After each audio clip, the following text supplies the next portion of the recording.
जय हिंद बच्चों, आज हम पढ़ेंगे भारत का राष्ट्रीय स्वतंत्रता आंदोलन या भारत का स्वतंत्रता संघर्ष कहाँ कहाँ से हुआ। तो हम लोगों ने उसके पहले ही पढ़ लिए थे भारत का जो सविनय अवज्ञा आंदोलन महात्मा गांधी जी के द्वारा 3 बड़े आंदोलन चलाए गए और 3 छोटे आंदोलन चलाए गए। 3 छोटे आंदोलन कौन कौन से थे पंकज बताओ? छोटे आंदोलन कौन कौन से थे? पहला नंबर था उनका चंपारण सत्याग्रह। कौन सा था? चंपारण सत्याग्रह। ठीक है, चंपारण आंदोलन या चंपारण सत्याग्रह बोल सकते हैं। ठीक है, और दूसरा उनके द्वारा था खेड़ा आंदोलन या खेड़ा सत्याग्रह। ठीक है, खेड़ा आंदोलन। खेड़ा कहाँ पे है? गुजरात में। तो और यहाँ पे तीसरा कौन सा चलाया गया था? अहमदाबाद आंदोलन। अहमदाबाद आंदोलन क्या था? मिल मजदूरों के फेवर में चलाया गया था। ठीक है, जो मिल मजदूर है उनके लिए चलाया गया था। जो खेड़ा है वो किसानों के लिए चलाया गया था। किसके लिए चलाया गया था? किसानों के लिए चलाया गया था। और जो चंपारण सत्याग्रह है वो 3 कठिया पद्धति के विरोध में चलाया गया था। 3 कठिया पद्धति क्या होती है? नील उगवाते थे वो लोग। क्या उगवाते थे? नील। चंपारण है बिहार में। वो कहते थे अपने ज़मीन के 1/3 भाग में क्या करना है उनको? नील का उत्पादन करना। ठीक है, तो नील का उत्पादन करना है तो उसमें क्या है, किसानों नील का उत्पादन करने में कई सारी परेशानियाँ थी। क्या परेशानियाँ थी? कि पहली बात उनको ज़मीन अनुपजाऊ हो जाती थी। ठीक है, दूसरी बात है वो लोग अपनी ज़मीन पे जो उपजाते थे उसको सस्ते दाम पे वो लोग खरीद लेते थे, उससे आधे से भी कम में खरीद लेते थे। तो उनको क्या फ़ायदा? कोई फ़ायदा नहीं है। लेकिन ज़बरदस्ती का उनसे कॉन्ट्रैक्ट साइन करवा के उनको उगवाया जाता था। तो उससे जो किसान थे वो अनविलिंग थे उसको कंटिन्यू करने के लिए, लेकिन उनके दबाव में कुछ पहले कॉन्ट्रैक्ट साइन करके दे देते थे पैसे ये लोग। ठीक है, जैसे मान लो 10,000 रुपये की तुम्हारी 20,000 रुपये की टोटल मान लो नील हुई, तो वो तुमको दे देंगे 8,000 रुपये। बोलेंगे ये लो 8,000 रुपये, और उसके बाद ये साइन कर दिया, उन लोगों ने पेपर साइन कर दिया। अब मान लो कि अगर वो बाजार भाव में बेचते तो 20,000 रुपये की होती, तो 20,000 रुपये न देखे इनको कितने दिए गए पहले एडवांस में? 8,000 रुपये। अब वो एडवांस में साइन कर रखा तो तुमको देना ही पड़ेगा उसको। तो सस्ते में दे रहे हैं और उनको दे रहे हैं, बाजार में बेच नहीं रहे हैं। जो उनके जो लैंडलॉर्ड होते थे, जो ज़मीन जो नील बागानों के मालिक नहीं मतलब अंग्रेज जो होते थे उन्हीं को देना पड़ता था उनको, क्योंकि उन्होंने कॉन्ट्रैक्ट साइन करवा रखा है। तो अंग्रेज लोग ही खरीदते थे। इंडिया में कोई नील की डिमांड नहीं थी ज़्यादा। नील की डिमांड कहाँ पे थी? यूरोप में, मतलब अंग्रेज़ों के यहाँ पे। वो लोग क्या नील बढ़िया से करते थे और उसको कपड़ों में फिर लगा के प्रेस करते थे। अभी भी देखो कई सारे लोग नील करते हैं, है ना। तो अभी तो अच्छी सिंथेटिक नील आ गई हैं, तो उसका ज़्यादा मतलब नहीं है। लेकिन पहले क्या होती, जो ज़मीन पर उगाई जाती थी उसका मतलब रहता था। वो लोग सुखाते थे, काट कूट के पीस करके बनाते थे बढ़िया पाउडर, और फिर उसको पानी में डालते थे, फिर कपड़े को ऐसे करते थे। वाइट कपड़े को बढ़िया नील से रंग दो, कितना अच्छा लगता था ना। तो यही चीज़ अब वहाँ पे होती नहीं थी, ये ठंडे प्रदेशों में होती नहीं थी। तो कहाँ पे होती थी? यहाँ पे। तो चंपारण सत्याग्रह जो गांधी जी का सबसे जो पहला जो आंदोलन बना यहाँ का इंडिया का, वो कौन सा था? चंपारण सत्याग्रह। कहाँ पे था? बिहार में। कहाँ पे था? नील आंदोलन के लिए था। 3 कठिया पद्धति उसको बोलते हैं, ख़त्म करने के लिए था। ठीक है, वहाँ लोकल लेवल पे बोलते थे वो लोग 3 कठिया पद्धति, है ना। और खेड़ा आंदोलन किसके लिए था? किसानों के लिए था। किसानों के फेवर में टैक्स उन्होंने माफ़ करवाया। अहमदाबाद का मिल मजदूरों का जो आंदोलन था उन्होंने क्या किया, इसको भी सेटल करवाया बढ़िया से। तो ये 3 आंदोलन गांधी जी ने क्या किए थे? छोटे आंदोलन थे, बड़े लेवल नहीं थे, क्षेत्रीय स्तर पे थे, लेकिन सफल थे। क्या थे? सफल थे। और गांधी जी 20 साल पहले भी वहाँ पे करके आ चुके हैं। कहाँ पे करके आ चुके हैं? साउथ अफ्रीका में। साउथ अफ्रीका में करके 20 साल, तो उनकी ख्याति पहले से ही है। ठीक है, तो उनकी ख्याति एक जो प्रसिद्धि है पहले से ही है कि हाँ ये ऐसे आदमी हैं जो सारी चीज़ों से हमें मुक्ति दिलवाएंगे, अंग्रेज़ों के जो एक कठोर कानून और जो अंग्रेज़ों का प्रशासन है उससे हमको मुक्ति दिलवाएंगे। ठीक है, कई लोग तो गांव खेड़े में तो ऐसे बोलने लग गए कि गांधी कृष्ण के अवतार हैं। उनको एनसीईआरटी जब पढ़ोगे तब पता चलेगा कि उसमें ये दिखाया जाने लग गया कि गांधी जी रथ के पहिए पर उसके जैसे कृष्ण जी अर्जुन को रास्ता दिखा रहे हैं, वैसे ही गांधी जी बैठे हुए हैं और रास्ता दिखा रहे हैं सारे इंडियंस को कि हम देखो अंग्रेज़ों को करके आएंगे। किसी में चक्र धारण करते हुए दिखा गया कि अब देखो अंग्रेज़ों का सर्वनाश होने वाला है। तो मतलब इंग्लिश में कहावत है, your fame travels faster than you. जो तुम्हारी प्रसिद्धि है वो तुमसे पहले पहुंचती। तुम कहीं भी जाओगे तो जैसे कोई नौकरी करता है ना, जैसे दूसरी जगह ट्रांसफ़र होता है तो उसको पहले ही पहुंच जाता है कि ये बंदा ऐसा है ऐसा है। ये हम लोग खूब देख चुके हैं। ठीक है, जैसे पोस्टिंग होनी होती है ना किसी दूसरे की कि वो यहाँ पे आने वाला है, तो उसके बारे में सब कुछ पहले से ही जान लेते हैं लोग कि अच्छा ये ऐसा है, ऐसे बंदों को ट्रीट करता है, ऐसे खुश होता है, ऐसे नाराज़ होता है, और ये किया है इसने, तो पहले ही पहुँच जाता है उसका। ठीक है, तो गांधी जी की ख्याति भी पहले ही पहुँच चुकी थी। और उस टाइम पर क्या था, ये सोशल मीडिया नहीं था लेकिन रेडियो तो था, रेडियो था, न्यूज़पेपर्स था, मैगजीन्स थी, सब कुछ था, है ना। सोशल मीडिया छोड़ करके, मोबाइल छोड़ करके बाकी तो था ना। टीवी था क्या? टीवी नहीं था उस टाइम पे, टीवी तो बाद में आया, है ना। लेकिन न्यूज़पेपर और रेडियो तो था उस टाइम पे। ठीक है, तो क्या हुआ, तो यहाँ पर जब गांधी जी पहले सफल हो गए तो फिर यहाँ पर आए, और गांधी जी इवन कि यहाँ पर आए तो उन्होंने पहले क्या किया, अंग्रेज़ों का सपोर्ट किया। उन्होंने कहा कि ठीक है, हम इनका साथ दे देते हैं अभी और फर्स्ट वर्ल्ड वॉर में, और तो ये क्या करेंगे, हमको खुश होकर के आज़ादी दे देंगे। और अंग्रेज़ों ने बोला भी ठीक है, अगर हम वर्ल्ड वॉर फर्स्ट जीतते हैं और तुम लोग यहाँ अंदर में कुछ टर्बुलेंस नहीं फैलाते हो, तो हम तुम लोगों को क्या आज़ादी देने के बारे में सोच सकते हैं। तो उन्होंने कहा ठीक है चलो भाई दे देंगे, अच्छी बात है। तो इन्होंने, गांधी जी ने क्या कहा कि ठीक है, आओ अंग्रेज़ों की आर्मी में भर्ती हो जाओ और अंग्रेज़ों की तरफ से लड़ो, क्योंकि ये डेमोक्रेसी को बचाने के लिए लड़ रहे हैं। किसके लिए लड़ रहे हैं? अंग्रेज़ खुद बोलते थे हम लोग डेमोक्रेसी को बचाने के लिए लड़ रहे हैं, हम लोग सिविलाइजेशन को बचाने के लिए लड़ रहे हैं। और जो जर्मनी है, जापान है और टर्किश वाले हैं, ये तो क्या है, राजशाही है, मोनार्की है, ये लोगों को अपने अंडर में रख रहे हैं, गलत कर रहे हैं लोगों के साथ में। हम तो डेमोक्रेसी के लिए लड़ रहे हैं। वो डेमोक्रेसी का चोला पहने हुए थे ना कि हम लोगों के साथ अच्छा कर रहे हैं। तो जनता को ये डाउट में रखते थे कि हम लोग तुम्हारा अच्छा कर रहे हैं, हम गोरे लोग हैं, हम सभ्य लोग हैं और हम तुमको सभ्य बनाएंगे। You are the uncivilized people and we will make you civilized. ठीक है, तो इसी को कहते हैं white's man burden. White's man burden मतलब कि सफ़ेद जो गोरे लोग हैं उनके कंधों में ये भार है। कोई एक लेखक था उधर का, उसने लिखा था कि वाइट्स मैन बर्डन, उसने दे दिया कि ये हम लोग सभ्य लोग हैं और हमारे कंधों पे ये भार है कि तुम काले लोगों को, असभ्य लोगों को, तुम काले लोग हो, असभ्य लोग हो और तुमको हम सभ्य बनाएं। हम इसलिए इंडिया पे राज कर रहे हैं ताकि हम तुम्हें सभ्य बना सकें। और इसी को क्या कहते हैं, वाइट्स मैन बर्डन, मतलब ये सभ्य लोगों के सर में एक बोझा है। मतलब वो राज कर रहे हैं तो ये नहीं कह रहे हैं कि हम लूटने खसोटने के लिए बने हुए हैं। वो दो तरीके से कह रहे हैं कि तुम सभ्य लोग, असभ्य लोग हो तो हम तुम्हें सभ्य बनाएंगे, और दूसरा नंबर तुमको डेमोक्रेसी सिखाएंगे। क्या सिखाएंगे? डेमोक्रेसी। तो वो इस तरीके से मतलब कुछ भी करते थे, वो अपनी चीज़ों को डायरेक्ट वे में नहीं बताते थे, वो इनडायरेक्टली कुछ चोला दूसरा ओढ़े रहते थे वो, और करते कुछ और थे। कर क्या रहे थे वो? यहाँ से पैसा लूट रहे थे, है ना, साम्राज्य फैला रहे थे, अपना सब कुछ संसाधन लूट रहे हैं, लेकिन उसको नाम क्या दिए हुए हैं कि हम डेमोक्रेसी फैला रहे हैं, तुम लोगों को सभ्य बना रहे हैं। ठीक है, तो मार करके सभ्य कौन बनाता है भाई? तो यहाँ पे जनरल डायर ने इतनी सारी गोलियाँ चला के लोगों को मार दिया, है ना, तो ऐसे कौन करता? तो महात्मा गांधी ने क्या किया, ये 3 तरीके के, आ जाओ, उसको धक्का नहीं मारना, ठीक है। तो महात्मा गांधी ने पहले कितने आंदोलन चलाए? 3 आंदोलन चलाए। चंपारण सत्याग्रह चलाया, खेड़ा आंदोलन चलाया और अहमदाबाद मिल आंदोलन। यहाँ पे ये सफल रहे, लेकिन ये कब चला था? 1917 में। कब चला था? 1917। ये चला था, ये दोनों चले थे 1918 में। ठीक है, तो गांधी जब 1915 में आए तो गांधी को पढ़ना बेहद इंपॉर्टेंट हो जाता है, क्योंकि गांधी के जो युग है वहाँ से भारत का जो असली स्वतंत्रता का संघर्ष होता है वो शुरू होता है। क्योंकि उसके पहले वो लोग ज़्यादा कुछ बोलते नहीं थे, कांग्रेस वाले नरम दल वाले रहते थे, तो उनको क्या है ना, कुछ बोलना नहीं है, केवल अर्जी पुर्जी लिखते रहते थे, सोचते थे कि यही चीज़ कल्याण हो जाएगा हमारा, हम यहाँ से कंपनी वालों को नहीं डायरेक्ट लंदन वालों को भेजेंगे, तो वो जानेंगे यहाँ की हकीकत, तो क्या करेंगे हमारे ऊपर, मतलब इनके अत्याचार को कम करेंगे। मतलब पहले वाले इनके जो वो है राज है उनको ख़त्म करना ही नहीं चाहते थे। पहले वाले जो इसके नरम दल वाले नेता थे, जो 1885 में जो कांग्रेस इस्टेब्लिश हुई थी, उसके बाद 20 साल तक वो लोग ख़त्म करना ही नहीं चाहते थे। उनको लगता था कि हमें इन्हीं के अंडर में थोड़ा बहुत छूटें मिलती रहे बस, बाकी राज को ख़त्म करने के हैसियत में थे भी नहीं वो लोग। ठीक है, तो इसलिए शायद उन लोगों ने स्टेप लिया कि नहीं, हमको केवल जनता को जागरूक करना है, ख़त्म भगाना ही नहीं इनको। ठीक है, लेकिन अब जो है गांधी जी के आने से स्वतंत्रता संघर्ष जो असली होता है वो शुरू होता है, क्योंकि यहाँ पे अन्य हस्तियाँ भी जुड़ चुकी हैं ना, महात्मा गांधी हो गए, भगत सिंह हो गए एक तरीके से, दूसरा सुभाष चंद्र बोस हो गए। तो अब ये स्वतंत्रता संघर्ष ने एकदम निर्णायक मोड़ ले लिया कि अब या तो आर या तो पार।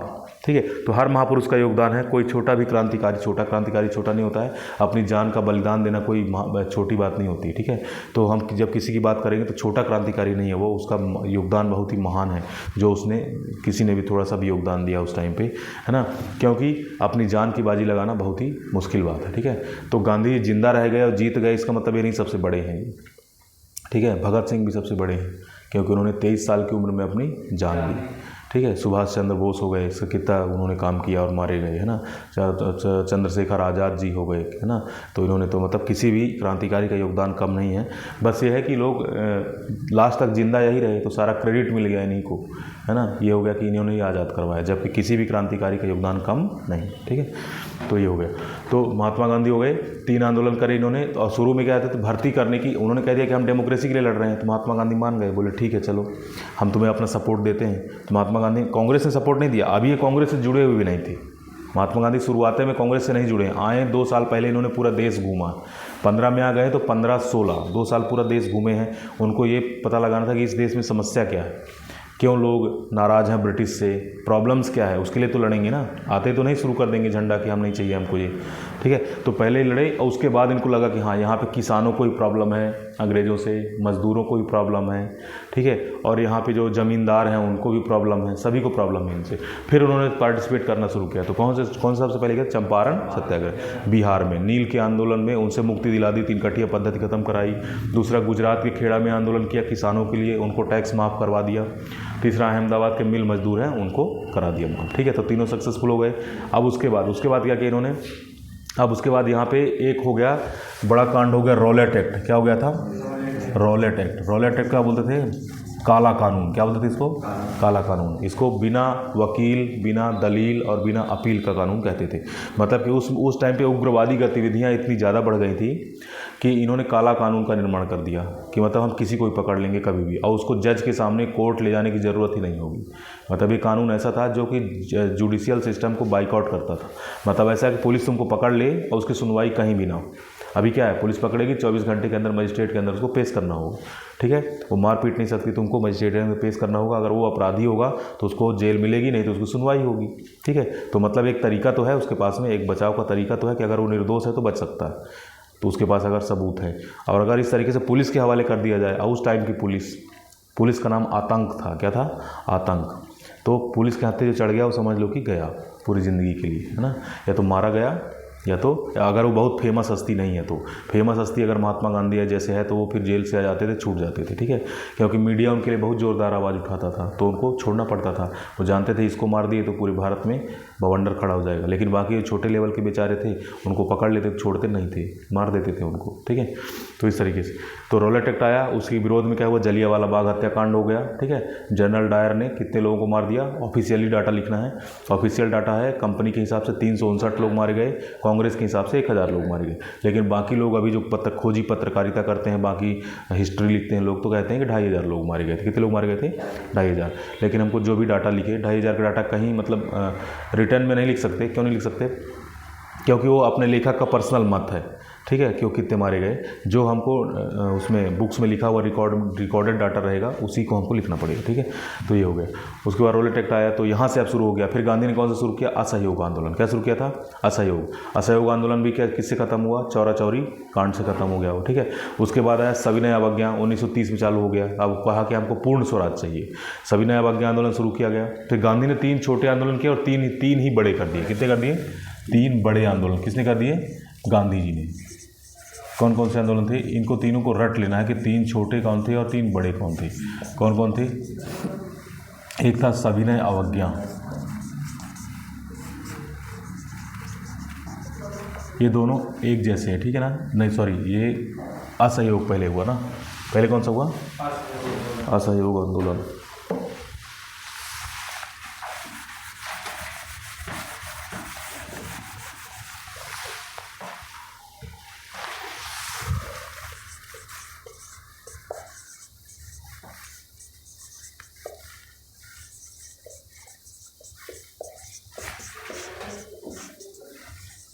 पहले सबसे हुआ असहयोग आंदोलन, ठीक है। ये कब हुआ था, 1920 में। कब हुआ था, एक मोटा मोटा याद रख लो, बाकी इनको जब डिटेल में पढ़ेंगे तो इनकी डेट वगैरह सब याद करेंगे। किसने प्रस्तावित किया, कब हुआ, कौन कौन पार्टिसिपेट किया, फेलियर क्यों हुआ, किसने उस दौरान कांग्रेस छोड़ दी थी, ठीक है। बहुत सारे लोग असहयोग भी तो करेंगे, ऐसा नहीं कि सारे लोग मान गए, है ना। तो ये है। उसके बाद कौन सा हुआ, सविनय अवज्ञा। कौन हुआ, सविनय अवज्ञा आंदोलन। ये हुआ 10 साल बाद 1930 में। कब हुआ था, 1930 में। और एक हुआ भारत छोड़ो। कौन सा हुआ, भारत छोड़ो। ये कब हुआ, 1942 में। कब हुआ, ठीक है। तो 3 छोटे आंदोलन के, क्षेत्रीय आंदोलन थे ये महात्मा गांधी के, और ये 3 बड़े आंदोलन थे महात्मा गांधी के, ठीक है। सहयोग आंदोलन 1920, और सविनय अवज्ञा 1930, भारत छोड़ो 1942, ये दोनों एक जैसे लगते हैं, असहयोग आंदोलन और सविनय अवज्ञा। तो इनको देखो, इनके वर्डिंग में अंतर समझ लोगे, वर्डिंग में भी एक जैसे हैं, बस तुमको ये देखना पड़ेगा कि जो छोटा वाला 20 में हुआ है, जो ज़्यादा वाला है वो 30 में हुआ, ऐसे याद रखना पड़ेगा। असहयोग मतलब होता है, असहयोग मतलब इसका नाम से इसको पता चलता है हम सहयोग नहीं करेंगे। असहयोग, सहयोग करना मतलब साथ देना तुम्हारा, असहयोग मतलब साथ ना देना। इनका मानना ये था, ये गांधी जी के दिमाग की उपज थी। गांधी जी दक्षिण अफ्रीका में 20 साल तक ये करके आ चुके थे, असहयोग वाला, ठीक है, सत्याग्रह और असहयोग ये सब अपना करके आ चुके थे। इनको क्या लगता था, सहयोग मतलब कि इनका कहना था कि हम जो अंग्रेज़ों का राज है वो यहाँ पे इसलिए टिका हुआ है क्योंकि हम उसको सहयोग कर रहे हैं किसी न किसी तरीके से, भले पैसे लेके देते हैं, सहयोग कर रहे हैं। जैसे कि खाना बनाने वालों को खाना बना देता है, सेना में भर्ती होने उनको सेना में भर्ती हो जाता है, उनको स्कूल में पढ़ाने वाला टीचर मिल जाता है, बच्चे मिल जाते हैं उनको, ठीक है। यहाँ पे पैदल उतरेगा तो उसको सवारी ढोने के लिए रिक्शा मिल जाएगा, उसको घोड़ा गाड़ी मिल जाएगी, नाई उसको बाल काटने के लिए मिल जाएगा, ठीक है। हर छोटे से लेकर के बड़े काम तक उनमें इंडियंस की तो ज़रूरत होती है, भले वो पैसे देते हैं लेकिन ज़रूरत किसकी होती है, इंडियंस की। अब उतने सारे अंग्रेज़ तो वहाँ से वो लेकर के आए नहीं कि अपना वो काम चला लेंगे। यहाँ पे अफसरशाही है उनका, निचले लेवल पे ज़्यादा पकड़ थोड़ी नहीं थी, अफसर होते थे अंग्रेज़, और उनकी अफसर हो गए उसकी फैमिली हो गई, और सैनिक लेवल पे बहुत ही कम थी, ठीक है। अगर तो उनका कहना था कि अगर हमने असहयोग किया, मतलब कि सहयोग करना बंद कर दिया, तो ये तुरंत ही चले जाएंगे यहाँ से, ठीक है। और इसमें मारकाट भी नहीं है, कोई मार के भी हम नहीं भगा रहे हैं, ना बम गोला मार रहे हैं, ना बंदूक मार रहे हैं, ना कुछ कर रहे हैं, ना कोई कानूनी अपराध कर रहे हैं। हम क्या कर रहे हैं, असहयोग कर रहे हैं। हम भाई तुम्हारा काम नहीं करना चाहते, हम नहीं करेंगे, बस हमारी मर्जी, हम नहीं करेंगे। जैसे मजदूर होता है, भाई हमको नहीं जाना तुम्हारे काम पे, बस काम खत्म। तो कोई दुश्मनी कर रहा हो, नहीं कर रहा है, कुछ मार काट कर रहा, ले दे रहा है, कुछ नहीं कर रहा है। तो ये बहुत ही सही तरीका था, ठीक है, असहयोग आंदोलन। तो इन्होंने चला दिया कि अब इन्होंने ये लक्ष्य रखा कि इस ऐसा करेंगे, अगर हम 1 साल तक अगर हम कर लिए इस तरीके से सक्सेसफुली, तो 1 साल के अंदर अंदर अंग्रेज़ भाग जाएंगे। गांधी जी का एक दावा था कि अगर हमने 1 साल तक बस असहयोग कर लिया तो उसके बाद ये लोग भाग जाएंगे, ठीक है। लेकिन क्या हुआ कि इसमें गलती क्या हो गई असहयोग आंदोलन में, कि पहली बात तो हर किसी ने सपोर्ट नहीं किया। कौन कौन साथ छोड़ दिया, मुस्लिम लीग ने साथ छोड़ दिया, बोले हम सपोर्ट नहीं करते। मोहम्मद अली जिन्ना ने बाइकआउट कर लिया। दूसरा किसने कर लिया था, हमने कल पढ़ा था, एनी बेसेंट ने। तीसरा बिपिन चंद्र पाल ने, ठीक है। चौथा एक बड़े लीडर बाल गंगाधर तिलक की डेथ हो गई थी, ठीक है, तो ये हो गए।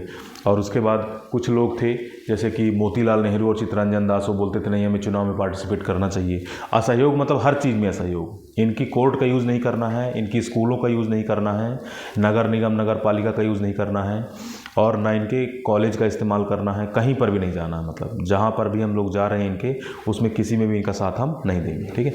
तो ये हुआ। तो लेकिन इसमें भी हर चीज़ परफेक्ट तरीके से तो होती नहीं है, ठीक है। तो बहुत सारे लोगों ने साथ छोड़ दिया, ठीक है, बहुत सारे लोग गए भी, कंटिन्यू भी रखे।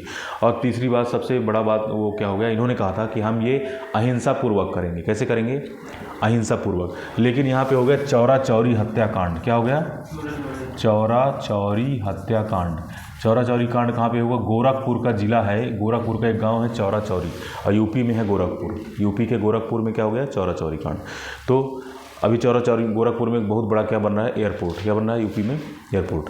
तो यहाँ पे चौरा चौरी कांड हुआ ये कि गांव वालों ने पुलिस वालों ने गांव वालों को मार दिया, 4-5 गांव वालों को गोली मार दी। वहाँ पूरा कर रहे थे कि अब भागो, अब तो तुम्हारा तो टाइम ख़त्म ही है, हुड़दंगी मचा रहे थे वहाँ पे कि अब तो तुम्हारा टाइम नज़दीक ही है बेटा, है ना। तो उसमें क्या हुआ कि वो लोग गुस्सा होकर 4-5 ग्रामीणों को मार दिए। 4-5 ग्रामीणों को जब मार दिए तो सारे ग्रामीण इकट्ठा होकर के आए, बोले अब इनका तो अंतिम है ही है, तो हम ही इनका अंतिम संस्कार क्यों न कर दें। सारे इकट्ठा होकर के आए, पूरी चौकी में पैरा पुआल सब डाल करके अब माचिस मार दिए। उसमें माचिस मार दिए तो जल गए कितने, 22 पुलिस वाले। अंग्रेज़ नहीं, अपने एक अंग्रेज़ था, बाकी इंडियंस ही थे। तुमको क्या लगता है कि सारे ऊपर लेवल पे अफसर केवल अंग्रेज़ रहता था, बाकी सब इंडियंस ही रहते थे। पुलिस में देखो चाहे सेना में देखो, सारे अंग्रेज़ थोड़ी रहते थे। जैसे कि वहाँ 22 पुलिस वाले हैं तो 1 या 2 अंग्रेज़ रहा होगा, बाकी सब कौन रहे होंगे, इंडियंस। लेकिन उनको ऑर्डर तो मानने पड़ते हैं ना कि भाई इनको मारना है तो मारना है, ठीक है। इस तरीके से कभी कभी इनकार कर देते थे मारने से, बोलते थे नहीं हम अपने भाइयों को नहीं मारेंगे। लेकिन उनको नौकरी करनी थी। जैसे कि अभी कोई मिलिट्री में हो तो सामने तुम्हारा दुश्मन आ जाएगा, चाहे तुम्हारा भाई क्यों ना, उसको मारना पड़ेगा तुमको। तो मान लो आतंकवादी की तरफ से आ गया, उग्रवादी की तरफ से, तुम पुलिस में हो, मिलिट्री में हो, मारना पड़ेगा तुमको।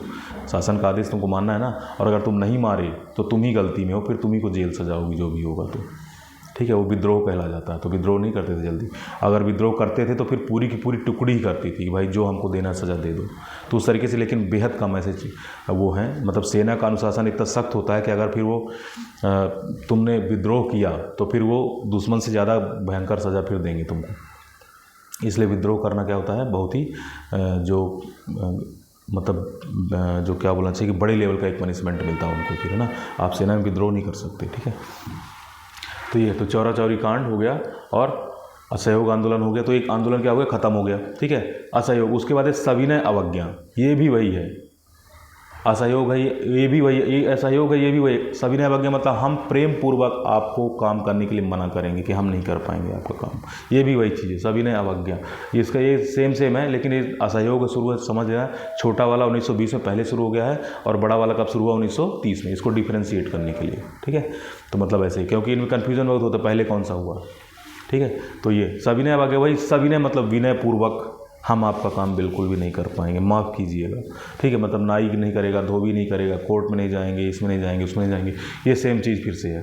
तो अभिनय अवज्ञा और ये हुआ। इसकी शुरुआत कैसे हुई थी, दांडी मार्च, नमक तोड़ा उन्होंने, नमक कानून तोड़ा, सविनय अवज्ञा ने शुरू किया, ठीक है।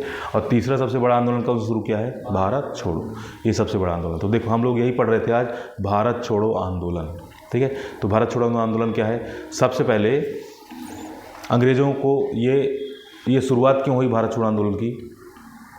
आंदोलन की शुरुआत इसलिए हुई कि 1939 में शुरू हो गया था first world war, second world war. कौन शुरू हो गया था, सेकेंड वर्ल्ड वॉर। और सेकेंड वर्ल्ड वॉर में क्या हुआ था कि हमारी सेनाओं को द्वितीय विश्व युद्ध,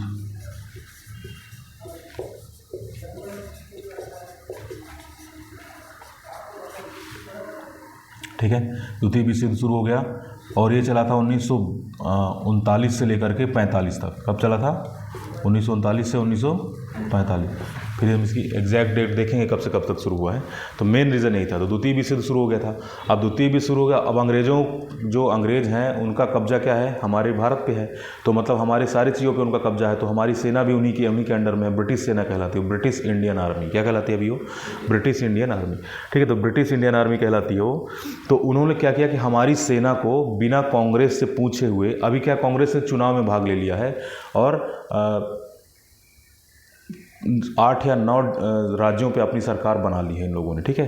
तो अभी पूरे तरीके से राज्य में सीएम भी कांग्रेस के हैं, सब बढ़िया है। लेकिन बिना इन्होंने पूछे कांग्रेस के, और अब हमारी सेना को लड़ने के लिए भेज दिया द्वितीय विश्व युद्ध में। जहाँ भी युद्ध चल रहा था, जर्मनी से जो भी है, जापान से, टर्की से, जहाँ भी युद्ध चल रहा था, इन लोगों ने हमारी सेनाओं को लड़ने के लिए भेज दिया। तो कांग्रेस के नेताओं ने कहा, कांग्रेस ने कहा, बैठक हुई, बोला कि हमारा देश, हमारा पैसा, हमारी सेना, हमसे बिना पूछे तुमने कैसे भेजा। कम से कम एक बार पूछते तो सही कि भेजना चाहिए नहीं भेजना चाहिए, ठीक है। तो इन्होंने क्या किया कि सारी जितने बार सरकार बनी थी, जितने राज्यों में कांग्रेस के चुनाव के द्वारा, उन सबसे इस्तीफा दिलवा दिया। बोले हमको नहीं चाहिए ऐसी सरकार, हमको तुम्हारे अंडर में रहना ही नहीं। क्या किए, सरकार से इस्तीफा दे दिए और बोले कि अब बड़ा आंदोलन होगा, अब होगा सीधे ये। फिर विचार विमर्श हुआ कहाँ पे, वर्धा के महाराष्ट्र में गांधी जी ने विचार विमर्श किया और सीधा प्रस्ताव पारित कर दिया, अंग्रेजों भारत छोड़ो। बोलो अब तुमको यहाँ से जाना ही पड़ेगा, हमारे पास अब कोई दूसरा रास्ता नहीं है। हम तुम्हारे लिए क्यों लड़ें भाई, हमारे संसाधन, हमारे आदमी, सैनिक तुम्हारे लिए क्यों लड़ें, तुम हमारे लिए नहीं कर रहे हो। फर्स्ट वर्ल्ड वॉर में भुगत चुके थे ये फिर से लालच देना शुरू किए कि हम फिर से आज़ाद कर देंगे तुमको। तो उन्होंने कहा ये तुमने फर्स्ट वर्ल्ड वॉर में भी कहा था कि हम आज़ाद कर देंगे, किया तुमने, नहीं किया। तो इस बार हम तुम्हारी बात पे भरोसा कैसे करें, पहले आज़ाद करो उसके बाद कोई भी काम होगा, पहले लिखित में दो। इस बार सब कोई बिल्कुल एडामेंट हो गए, जिद्दी हो गए कि नहीं इस बार तुमको करना ही करना पड़ेगा, या तो लिखित में दे दो कि हम करेंगे और उसके बाद फिर ले जाओ हमारी सेना को। तो वो लोग लिखित में देने के लिए रेडी नहीं हुए, क्योंकि अगर लिखित में देना पड़ता तो उसी बेस को आधार बना करके फिर लोग आज़ादी ले लेते, ठीक है। तो इसके लिए क्या किया, अब उन्होंने कहा कि ठीक है तुम नहीं दे रहे हो तो हम सरकार इस्तीफा दे देगी। इस्तीफा दे दी सरकार ने और वर्धा में महात्मा गांधी ने बैठक की। वर्धा कहाँ पे, महाराष्ट्र में, ठीक है। अंग्रेजों भारत छोड़ो का प्रस्ताव पारित हो गया। अब देखो 8 अगस्त को, अब ये तो महात्मा गांधी ने पारित करवा दिया। अब कांग्रेस की बैठक कब हुई, 8 अगस्त को। 8 अगस्त को बम्बई में हुई, महाराष्ट्र वर्धा में कांग्रेस ने, महात्मा गांधी ने करवाया था। महात्मा गांधी का पॉलिटिकल जो ऑरा था इतना ज़्यादा था कि वो बिना कांग्रेस के भी डिसीजन ले लेते थे। समझ गए ना। तो अभी यहाँ पे कांग्रेस ने डिसीजन नहीं लिया, किसने लिया है, वर्धा में महात्मा गांधी ने। किसने लिया है, महात्मा गांधी ने। उसके बाद 8 अगस्त को बम्बई के ग्वालियर टैंक में फिर से कांग्रेस की बैठक हुई, विधिवत तरीके जैसे होती थी मीटिंग। तो फिर बम्बई के ग्वालियर टैंक में, ग्वालियर नहीं है, क्या है ये, ग्वालियर टैंक है, ये बम्बई में है। कहाँ पे है, बम्बई में। तो ग्वालियर में नहीं हुई बैठक। तो क्या पूछना कि कहाँ पे बैठक हुई थी, बम्बई में। और अगर आ जाएगा बम्बई वो ये कि कहाँ पे हुई थी, ग्वालियर टैंक में। तो अधिकतर पूछता है कहाँ पे हुई थी, ग्वालियर टैंक कहाँ पे है, बम्बई में। कहाँ हुई थी बैठक, बम्बई में। डेट सबसे ज़्यादा पूछता है, कब हुई थी। कांग्रेस ने भारत छोड़ो आंदोलन को कब अनुमति दी, 8 अगस्त को। कब दी, 8 अगस्त को, ठीक है। 8 अगस्त को बम्बई में ग्वालियर टैंक में प्रस्ताव हो गया पारित, ठीक है। अब क्या हुआ, 8 अगस्त को तो अनुमति दे दी और अगले ही दिन से ऑपरेशन इनको आंदोलन शुरू करना था कि ठीक है 9 तारीख से हम क्या कर लेंगे, पूरा आंदोलन शुरू कर लेंगे। तो 9 तारीख से जैसे ही इन लोगों ने आंदोलन शुरू किया तो अंग्रेज़ों को खबरी जो है, हर जगह जासूस फैले रहते थे, उनको पता चल गया कि लोग कोई बड़ा आंदोलन छेड़ने वाले हैं, कुछ तो बड़ा करने वाले हैं। तो इन्होंने कर दिया, ठीक है तुम लोग बड़े नेता के आधार पर करोगे ना। सारे नेताओं को ही पकड़ लिए, बड़े नेताओं को। आंदोलन शुरू हो गया, लेकिन उन्होंने क्या किया, सारे बड़े नेताओं को अंदर कर लिया। बोले नेता नहीं रहेंगे तुम करोगे कैसे। महात्मा गांधी को, जवाहरलाल नेहरू को, सुभाष चंद्र बोस तो यहाँ पे थे नहीं, ठीक है, वल्लभ भाई पटेल को, मौलाना अबुल कलाम आज़ाद को, सारे जितने बड़े नेता थे जो भी कुछ कर सकते थे, आंदोलन को दिशा दे सकते थे, जिनकी जनता बात मानती थी कि अगर खड़े होकर बोल दे कि ये करना है तो वो करने लगेंगे, उन सबको पकड़ लिया गया। तो बोले अब तुम करोगे कैसे, ठीक है। लेकिन देखो क्या हुआ, ऑपरेशन 0 आवर चलाया गया। क्या चलाया गया, ऑपरेशन 0 आवर। और 0 आवर मतलब होता है सुबह सुबह ही, है ना, मतलब एकदम सुबह तड़के ही। ऑपरेशन 0 आवर चलाया गया, सुबह सुबह तड़के ही सभी को गिरफ्तार कर लिया गया। बोले अब क्या, ऑपरेशन हो गया दिशाहीन। क्या हो गया, दिशाहीन। अब बाकी जो पब्लिक होती है वो होती है, एक भीड़ होती है, भीड़ कुछ करती थोड़ी है हंगामा करने के अलावा। भीड़ बिना लीडर के कुछ भी नहीं, बिना लीडर के भीड़ जो होती है वो जस्ट एक भीड़ होती है। वो मतलब कोई आंदोलनकारी, कोई विरोध प्रदर्शन करता नहीं होते, उनको दिशा ही नहीं मिलती करना क्या है। वो बस जमा हो जाएंगे, कुछ देर में आपस में लड़ने लगेंगे, फिर तितर बितर होकर भाग जाएंगे, ठीक है। तो इसलिए भीड़ को हमेशा क्या जरूरत होती है, नेता की, ठीक है, तभी वो कुछ कर सकते हैं। लेकिन अब क्या हुआ कि अभी तक में इन लोगों ने तैयार कर दिए थे व्यक्तिगत सत्याग्रह। क्या तैयार कर दिए थे, व्यक्तिगत सत्याग्रह। इन्होंने, बड़े नेता थे, इन्होंने तैयार कर दिए थे व्यक्तिगत सत्याग्रह का कॉन्सेप्ट। महात्मा गांधी ने दे दिया था 1940 में कि अगर हम लोग ना रहें तो तुम लोग व्यक्तिगत सत्याग्रह भी कर सकते हो, पर्सनल लेवल पे। मतलब आज़ादी की मशाल जलाए रखना, इनका विरोध करते रहना और दिल्ली की तरफ कूच करते रहना, चलते रहना। इसी को दिल्ली चलो आंदोलन भी कहा गया। क्या कहा गया है, दिल्ली चलो, ठीक है। तो व्यक्तिगत सत्याग्रह और दिल्ली चलो, ठीक है। तो ये हो गया। तो व्यक्तिगत सत्याग्रह में कौन कौन था हम बताए थे ना कल, विनोबा भावे थे, दूसरे थे जवाहरलाल नेहरू, ठीक है। तो विनोबा भावे को नहीं पकड़ा गया क्योंकि उतना प्रभाव नहीं रखते थे वो, जवाहरलाल नेहरू को पकड़ लिए गए। तो जवाहरलाल को पकड़ लिए गए, ठीक है, महात्मा गांधी को। लेकिन विनोबा भावे ने व्यक्तिगत मशाल जलाई, वो जागरूक करते रहे, चलते रहे। अब इसमें हुआ एक, ये आंदोलन बन गया था स्वतः स्फूर्त। स्वतः स्फूर्त क्या होता था, सेल्फ मोटिवेटेड। मतलब कि इसको अगर कोई नेता दिशा नहीं देगा तब भी चलेगा। चला क्यों ये, क्योंकि इतने ज़्यादा जो पहले के आंदोलन चला दिए हैं महात्मा गांधी ने, इतने ज़्यादा असहयोग, सविनय, ये दोनों चला दिए हैं, इनसे जनता हो गई बहुत ज़्यादा जागरूक अपने राजनीतिक अधिकारों के प्रति, ठीक है। अगर इससे पहले ये लोग चलाते तो ये लोग स्वतः स्फूर्त आंदोलन कर ही नहीं पाते। क्यों नहीं कर पाते, क्योंकि जनता में जागरूकता ही नहीं थी कि हमको क्या चाहिए क्या नहीं चाहिए, ठीक है। जो चीज़ है अपना खाना खर्चा चला रहे हैं, मजदूरी कर रहे हैं, किसान किसानी कर रहे हैं, बाकी लोग अपने स्कूलों में जा रहे हैं, अध्यापक पढ़ा रहे हैं, वही करते रहते। लेकिन इस बार इनको लग गया कि नहीं, इस बार भारत छोड़ो है। अभी जो इतने बड़े बड़े आंदोलन किए इन लोगों ने, सबके मन में राजनीतिक जागरूकता आ गई है, अंग्रेज़ों के प्रति मन में एक दुश्मनी का भाव आ गया कि सब कुछ इन्हीं की वजह से हो रहा है, हमारे देश में जो गरीबी है इन्हीं की वजह से हो रहा है, अकाल पड़ रहे हैं तो इन्हीं की वजह से पड़ रहे हैं, ठीक है, हम लोग अच्छे जो कंडीशन में नहीं है इन्हीं की वजह से, और ये सारे हमारे धन यहाँ से चूज़ करके ले जा रहे हैं। क्योंकि बहुत ज़्यादा अखबार, न्यूज़पेपर, मैगजीन सब पढ़ते थे सब लोग, शिक्षा दीक्षा भी आ गई थी, सब लोग पढ़ने लगे थे, ज़्यादा लोग जागरूक हो गए थे। और कांग्रेस से, महात्मा गांधी के आने के बाद कांग्रेस ज़मीनी स्तर पे जुड़ गई थी। ज़मीनी स्तर पे क्या, कांग्रेस में महात्मा गांधी ने क्या कर दिया था कि 1920 में इसकी जो सदस्यता फीस है बहुत कम कर दी थी। जैसे कि अभी पार्टी में पैसा दे के जुड़ना पड़ता, मान लो 5,000 रुपये दे, अभी एग्जैक्ट डाटा मुझे याद नहीं आ रहा कितना कर दिया था, 5 रुपये शायद ऐसे कुछ उन्होंने कर दिया था। पहले कुछ ज़्यादा पैसे था, इन्होंने सदस्यता फीस कम कर दी, अब कोई भी उसका सदस्य बन सकता था कहीं पर भी। तो बहुत सारे लोग निचले लेवल से जुड़ने लग गए, कार्यकर्ता बन गए। जब कांग्रेस के कार्यकर्ता बन जाते थे तो जो कांग्रेस कहेगी उनको करना पड़ेगा, ठीक है। तो गाँव लेवल पर भी उन्होंने जागरूकता फैला दी पूरा कि अंग्रेज़ देखो ये कर रहे हैं, हमको ये करना है, हिंदू मुस्लिम में डिवाइडेड नहीं होना है, और कुछ ऐसा हो जाए तो फिर ऐसे करना। आगे सारी रणनीति बता रखी थी उन्होंने पूरा जागरूक कर रखा था उन्होंने। तो जब ऐसी स्थिति आई तो पूरे छात्रों ने बहुत ज़्यादा इसमें योगदान दिया। भारत छोड़ो आंदोलन में किसने ज़्यादा योगदान दिया? छात्रों ने, ठीक है, किसानों ने, ठीक है। और जो उस लेवल पे बहुत ज़्यादा उस टाइम फेमस नेता नहीं होते, उन्होंने भाग दिया। डॉक्टर उषा मेहता रेडियो से पूरा बोलती थी, ठीक है, इस तरीके से। तो ये आंदोलन कैसा था? स्वतः स्फूर्त आंदोलन था और बड़े नेता इसमें पार्टिसिपेट नहीं किए, बंद कर दिया गया। लेकिन छोटे लेवल के जो भी थे, और छोटे नहीं कहना चाहिए उनको, ठीक है, कोई भी जो क्रांतिकारी भाग लेता है वो छोटा नहीं होता, ठीक है। तो मतलब है जिस टाइम उनका नाम नहीं था ज़्यादा, उस लेवल के लोगों ने भी उस आंदोलन को आगे बढ़ाया।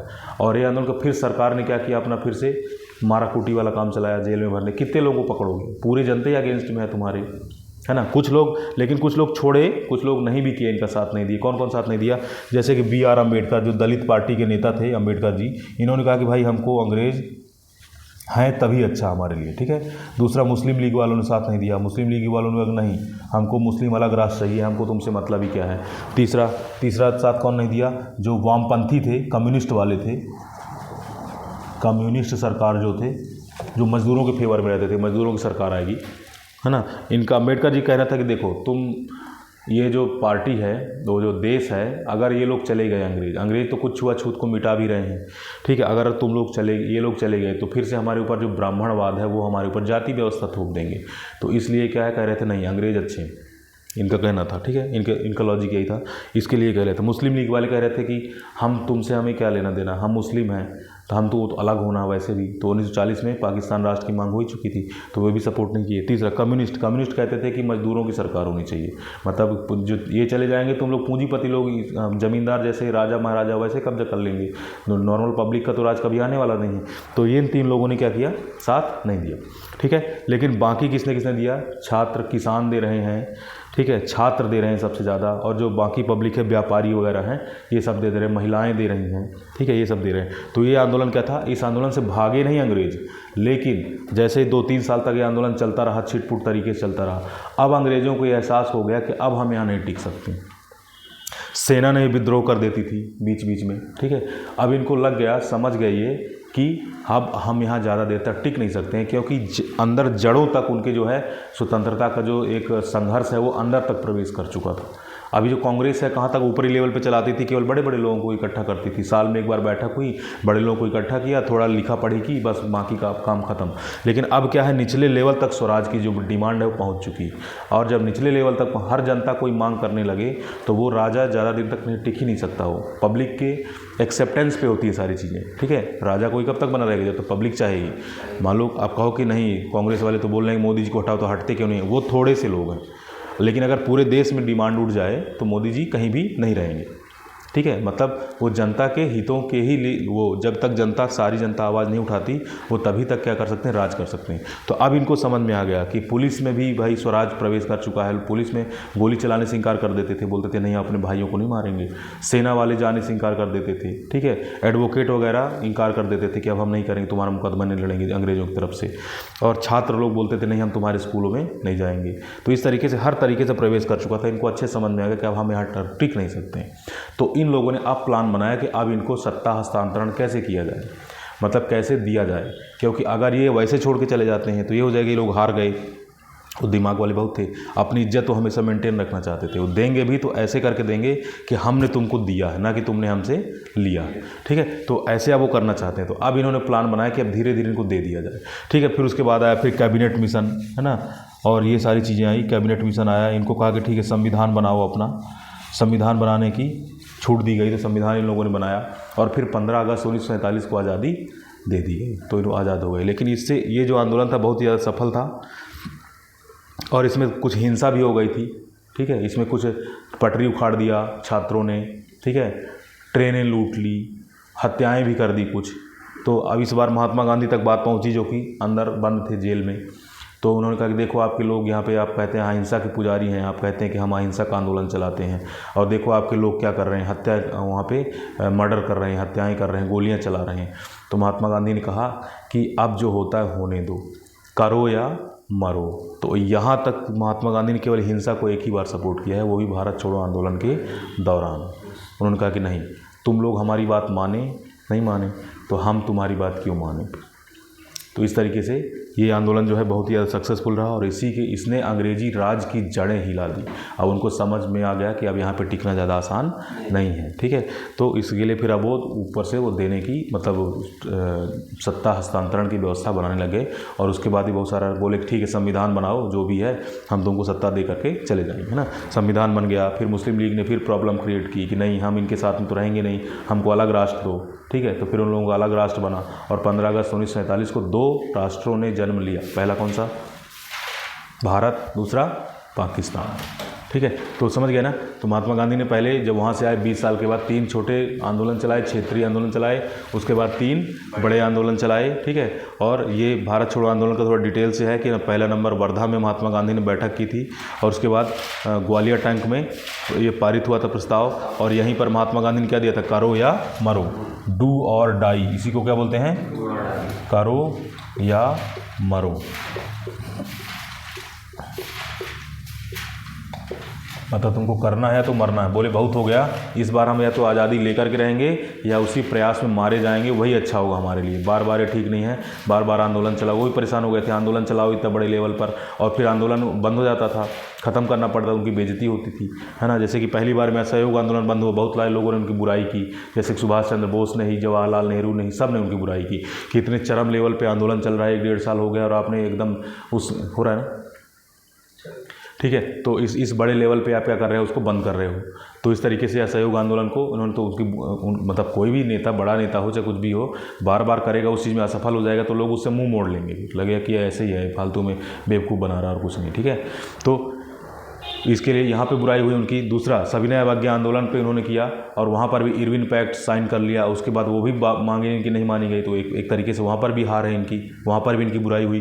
तो अब तीसरी भारत छोड़ो आंदोलन चल रहा है, तो अब इन्होंने कह दिया कि नहीं, अब जो होता है होने दो, ठीक है। अब हिंसा हो रही तो हिंसा ही सही, तुम लोगों को लगता है यही पसंद है, ठीक है, तुम लोग ऐसे नहीं मानोगे। तो उन्होंने कहा नहीं, करो या मरो, इस बार या तो करना है या तो मरना है, डू और डाई सिचुएशन, ठीक है।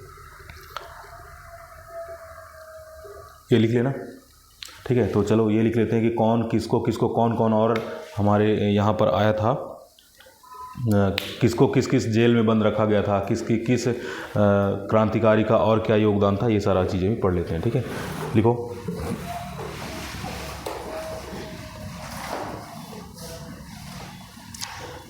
लिखो, भारत छोड़ो आंदोलन के दौरान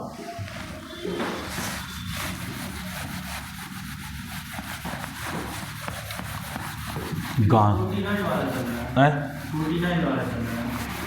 49 तुम लिखते चलो। हाँ यही, हाँ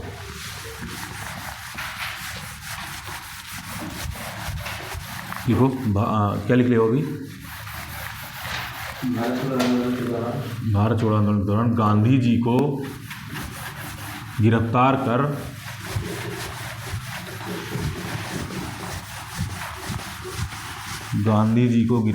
कर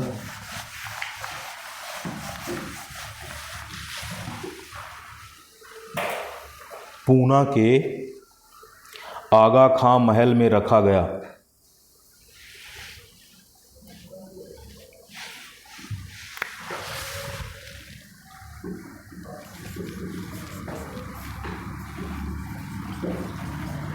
पूना के आगा खां महल में रखा गया, ठीक है।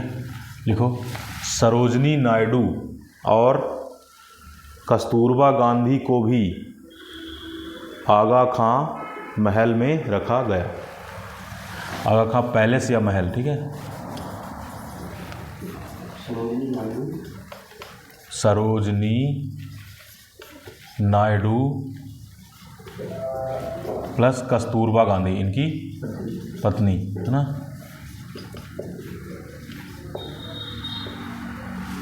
प्लस कस्तूरबा गांधी को भी आगा खां पैलेस में रखा गया।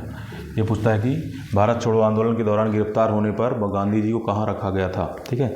और उनके साथ कौन और 2 हस्तियाँ थी, तो कौन था? सरोजनी नायडू और दूसरी कस्तूरबा गांधी।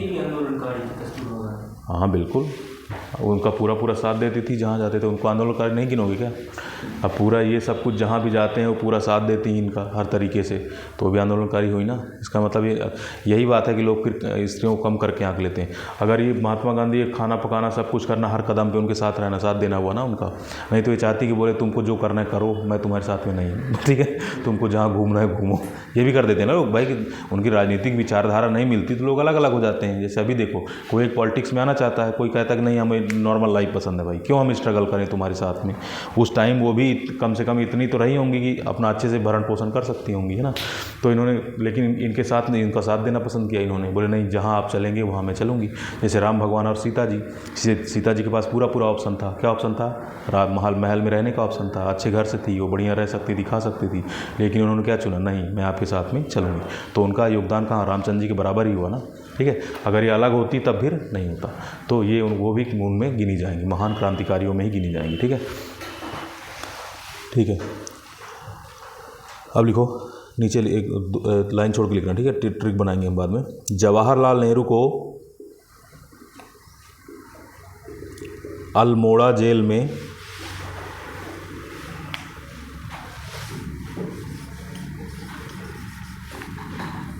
अल्मोड़ा जेल कहाँ पे है? उत्तराखंड में। कहाँ पे? उत्तराखंड, ठीक है, यूके, उत्तराखंड, ठीक है। और राजेंद्र प्रसाद को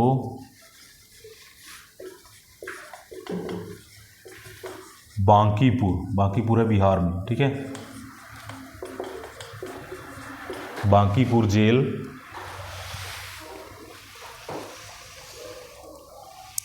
और मौलाना अबुल कलाम आज़ाद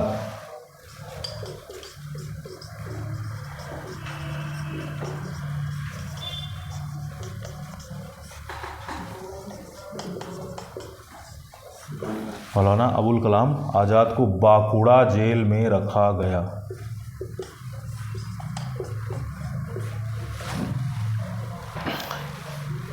ये क्वेश्चन बहुत ही बार पूछा गया है, और ये वाला, ठीक है। देखो, इनको गिरफ्तार कर लिया गया था ना, गिरफ्तार कर लिया गया था, तो ये देखो, अगर उसने, एक बंदा जो फ्रंट पे काम कर रहा है, जैसे कि मैं हूँ, या कोई टीचर खान सर जैसे हैं, मान लो, चलो मान लेते हैं, थोड़ा वो फेमस है, खान सर हैं, वो फ्रंट में पढ़ा रहे हैं, तो केवल वही काम नहीं कर रहे हैं, उनके पीछे की जो टीम है, नोट्स बनाना, क्लास तैयार करना, टाइमिंग देना कि हाँ किसको है, पीडीएफ देना, और ऑनलाइन ऑफलाइन सब मैनेज करना, उनकी जो पीछे टीम है वो काम करती, तो उनका योगदान कम नहीं हो जाता कि वो भी क्रांतिकारी हैं क्या, वो भी हैं, ठीक है। और साथ में मतलब इन दोनों का सपोर्ट हो के आपस में चलता है, ठीक है। मतलब एक ही सिक्के के दो पहलू हैं, और वो नहीं रहेगा तो ये भी नहीं रहेगा, तो मतलब उनका योगदान कोई कम नहीं, ठीक है। जैसे लक्ष्मण जी वहाँ पे थे, अब उनकी जो पत्नी थी उर्मिला, कहते हैं कि 14 साल तक सोई नहीं थी। सुने हो ये कहानी? नहीं सुने हो? लक्ष्मण जी थे ना, लक्ष्मण जी 14 साल तक नहीं सोए थे, नहीं सॉरी 14 साल तक नहीं सोए थे, 14 साल तक वो, और ऐसा है कि उनकी पत्नी 14 साल तक सोती रही थी, ऐसा कुछ है। हाँ नहीं, उनके बदले में, क्योंकि किसी न किसी एक को तो नींद आनी थी, तो उनके बदले की सारी नींद किसने ले ली थी? उर्मिला ने ले ली थी। तभी वो लक्ष्मण जी वहाँ 14 साल तक बिना सोए करते रहे थे, ठीक है। तो महान त्याग है, ठीक है। तो ये समझ गए कहाँ पे कौन कौन से किस जेल में थे, तो ये पूछता है। अब इसको एक एक लाइन इसके नीचे छोड़ लेना, फिर हम लोग क्या करेंगे, ट्रिक बनाएंगे, ठीक है। आगे लिखो, चलो। ऊषा मेहता,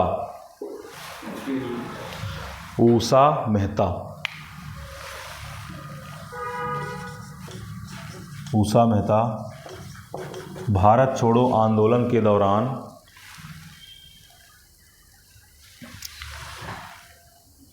खुफिया रेडियो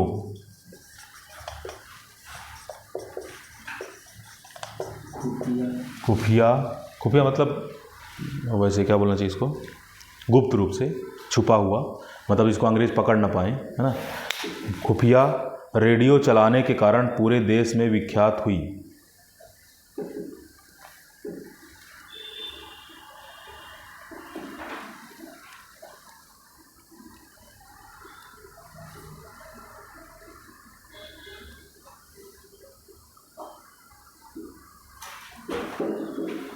ठीक है,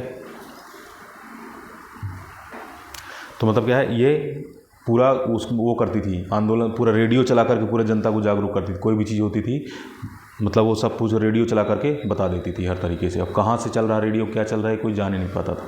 मतलब रेडियो में उनके मैसेज आता था, सब कुछ सुन लेते थे, लेकिन उनको पता ही नहीं चल पाता दे कौन रहा है, क्योंकि सभी को तो उन्होंने पकड़ रखा है अंदर जेल में, तो कर किसने रखा भाई, ये कर कौन रहा है। तो इसलिए रेडियो और ये एक शक्तिशाली माध्यम था जनता को संदेश पहुंचाने का, क्योंकि रेडियो न्यूज़पेपर वगैरह तो बैन कर दिए थे इन लोगों ने, है ना, मैगजीन वगैरह, लेकिन रेडियो पे फ्रीक्वेंसी मैच करके अब वो कैसे न कैसे के मैनेज करके उनको संदेश पहुँचा देती थी। तो ये पूरी जनता को संदेश पहुँचाने के बहुत ही सशक्त माध्यम था। और इसलिए बताओ, इनको अपनी जान की बाजी लगा करके अगर अंग्रेज़ इनको पकड़ते तो फिर इनका फिर जीवन की दुर्दशा ही कर देते हो, ठीक है, जिसको करते थे। तो इन्होंने बहुत बड़ा, इनके ऊपर मूवी बनी हुई है, ठीक है, उषा मेहता जी के ऊपर अभी है, उसमें सारा अली खान, अभी एक आध साल ही हुआ होगा उसमें बनी है, ठीक है। तो लिखो, भारत छोड़ो आंदोलन के बाद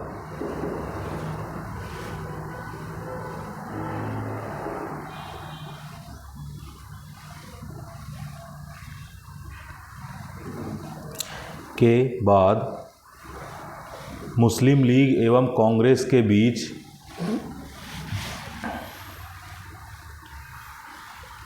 मुस्लिम लीग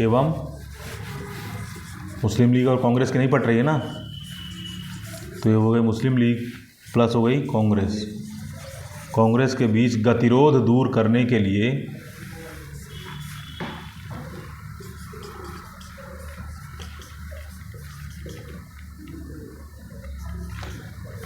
चक्रवर्ती राजगोपालाचारी ने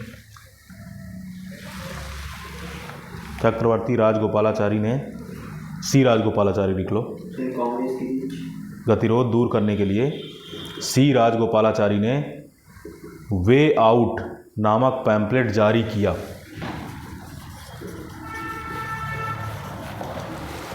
वे आउट मतलब क्या होता है, बाहर का रास्ता, मतलब कि कैसे इस गतिरोध से बाहर निकलें, थोड़ा तुम झुको थोड़ा ये झुकें, ऐसे करके इन्होंने किया। तो एक मतलब इन्होंने मीडिएटर का ट्राई किया कि थोड़ा सा बन जाए काम बीच में, है ना, कैसे करके, लेकिन काम बना नहीं।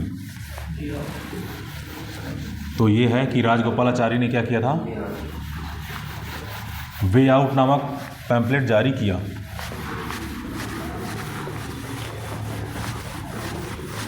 एक है राजगोपालाचारी फार्मूला भी है, ठीक है, तो यहीं पे है शायद या बाद में है। चक्रवर्ती राजगोपालाचारी ने वो एक फार्मूला ही बना था, चक्रवर्ती फार्मूला उसको बोलते हैं। लेकिन अभी तक वे आउट नामक पैम्पलेट क्या होता है, जो हम लोग छपवाते हैं ना ऐसे करके प्रचार के लिए, वो जारी किया। और वो बैठक बिठाई कि देखो भाई इस व्यवस्था में तुम लोग, कांग्रेस भी थोड़ा झुक जाए, थोड़ा मुस्लिम लीग भी झुक जाए, और आपस में काम बना लो, सरकार में दोनों लोग पार्टिसिपेट कर लो, सरकार बना लो। और हमको आज़ादी तो मिल ही रही है, तो दोनों जो देश बनेगा उसमें तुम भी साझा हो जाओ, तुम भी साझा हो जाओ। लेकिन वो लोग माने नहीं, उन लोगों ने जिद पकड़ रखी थी, हमको अलग देश चाहिए ही, हमको पाकिस्तान चाहिए, इससे कम कुछ भी मंजूर नहीं, हम कोई तुम्हारी सरकार में पार्टिसिपेट करने वाले नहीं, ठीक है। देखो थोड़ा उसको बंद करो।